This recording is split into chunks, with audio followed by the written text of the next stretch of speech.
Assalamu alaikum and welcome back. And thank you for joining Shaded's Ramadan series on where we're extracting the beautiful lessons from Surah Yusuf alayhi salam. And now we are on lesson number 18, which talks about keeping good company.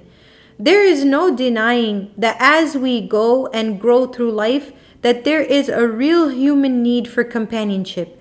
We are definitely social beings. This is how Allah subhanahu wa ta'ala created us. So we are social beings who thrive in all senses of the word on good company and through our social interactions. And this is often equated to our growth as a society. But the truth of this was presented even in the life of Yusuf alayhi salam. Now when faced with this trial, with the wife of the minister, we see the devastating effects of the wrong kind of companionship that we can have both on an individual level and on a social level. SubhanAllah, now the Aziz's wife is the talk of the town. And having become the talk of the town after being caught in a comprising situation, trying to seduce her slave boy, they say, the minister's wife takes it upon herself to prove a point to all these women that are blaming her for trying to do such a thing. The minister's wife then takes it upon herself to prove her point to these esteemed women in Egypt in either to bid for revenge or redemption. She set out to prove a point, not that she was clearly mistaken, but as they suggested, but rather that they themselves will be stunned by his beauty themselves, and they will now know exactly why she did what she did, and fall victim to the very same desires that she once fell for. So she wants to prove a point to society. What does she do? She invites them all to her home under the pretext of a banquet, and she summons Yusuf alayhi salam to walk in. And as the story goes, as Yusuf alayhi salam walks in, they had fruits and they were cutting their fruits. They actually were so stunned by him that they cut themselves without even knowing. They didn't even know. And that's how beautiful Yusuf alayhi salam was. So they said, "Good God, he cannot be mortal. He is a noble angel." So more importantly, they not only misunderstood why she did what she did and acted the way she did, but they also took it as one further step by excusing her actions and justifying that which is immortal. We do not justify things that are wrong. Regardless how tempted we are or what we desire, wrong is wrong and right is right. And we have to be around people that won't help us justifying our wrongdoings just because it's easy. It's easy to do.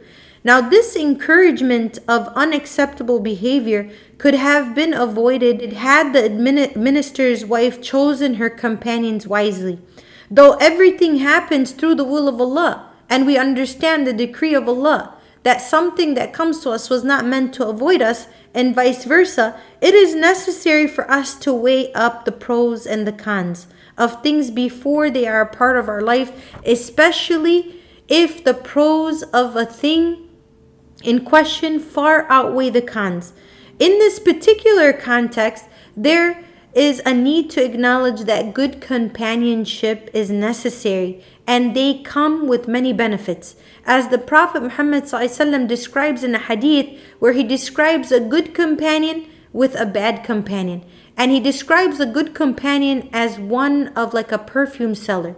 That either you smell something of a good fragrance from him, or you're gifted something of beauty from him, or you at least purchase something of beauty from that companion. And the opposite, you're only going to see a negative aspect from a blacksmith. Whether it's a foul smell or a burn on the clothes, your experience with a bad companion will only bring you towards a bad path. And these range from being as simple as a hand in need of trying times, where a good companion will stand with us during difficult times.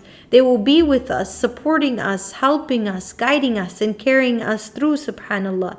Well, regardless of that, even a good companion will physically remind us of our relationship with Allah subhanahu wa ta'ala as we walk through life. We want a good companion that will remind us of Allah, will encourage us to pleasing Allah, and will protect us from ever going into a path that's displeasing to Allah. And this type of companionship is encouraged.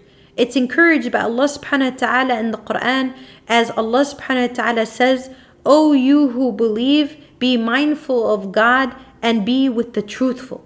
Allah subhanahu wa ta'ala here is making a relationship between having taqwa and keeping good companions as clear as day.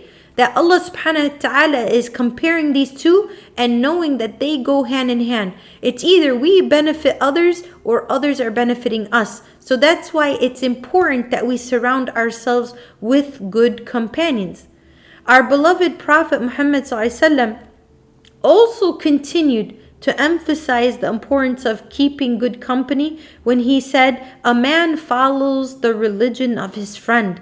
So each one should consider whom he makes his friend." Subhanallah, in Arabic there is a saying that says, "As-sahib sahib," that a friend pulls. And subhanallah, when we talk about the lesson from the Prophet Muhammad ﷺ and what he emphasizes, he says the man follows the religion of his friend. Subhanallah, we are like camouflage when it comes to each other.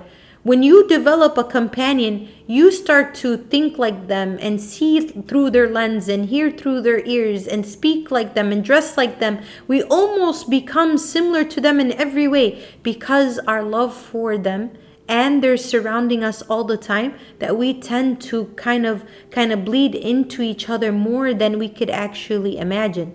So keeping this in mind, it is no doubt better for us to be alone than to be in the company of those who encourage us to transgress against our own selves. It is better to be alone than to be with people that will push us away from Allah or to do wrong things. Both the prophetic traditions and the Quran al-Kareem place a great deal of importance on the type of companionship that we have, serving as an inspiration that we need to have in our life to fill our life with people that have the remembrance of Allah. And exactly when we see them, they remind us of Allah subhanahu wa ta'ala. Not only should our company be righteous, but also positive. These people push us and help us and carry us along the way, meaning that we feel uplifted by being in their presence and do not feel like we're stuck in a toxic or negative environment because we're around them. So find companions who will bring this out from you. Find companions who will bring back to your truest self and keep you in check. Because we all need people around us to help us stay in line and keep us in check.